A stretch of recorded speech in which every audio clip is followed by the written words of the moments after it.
কাকা কি মাছ আনছেন? গ্রামের মানুষজন নর্মালি এভাবেই মাছ কিনে থাকেন। তো জেলে ভাইয়েরা হচ্ছে মাথায় করে মাছ গ্রাম অঞ্চলে নিয়ে আসেন, তাদের থেকে গ্রামের মানুষজন মাছগুলো কিনে রাখেন।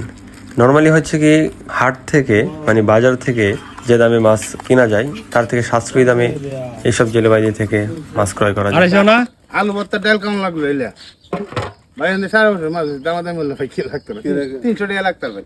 তো এই মাছগুলো হচ্ছে মূলত শিং মাছ, মোটামুটি ভালো বড় সাইজের মাছ। সো আমি 250 টাকা ওনাকে বলছিলাম, উনি প্রথমে রাজি হচ্ছিল না, পরে 250 টাকায় রাজি হলো এবং আমি 1 কেজি মাছ নিচ্ছি। তো শিং মাছ হিসাবে কেমন দাম হয়েছে আপনারা কমেন্ট করে জানাবেন। তো শিং মাছের দামটা বেশি হয়ে গেল কিনা বা আপনাদের মতামত অনুযায়ী কেমন দাম হতো এই মাছের, সে বিষয়টা কমেন্ট করে জানাতে পারেন। তো জেলে ভাই মাছগুলো মাপতেছিল ডিজিটাল মিলিমিটার দিয়ে।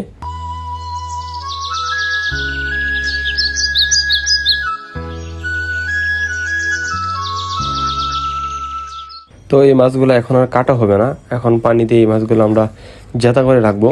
তো আজকের দিন এভাবেই রাখবো, পরদিন কাটা হবে মূলত।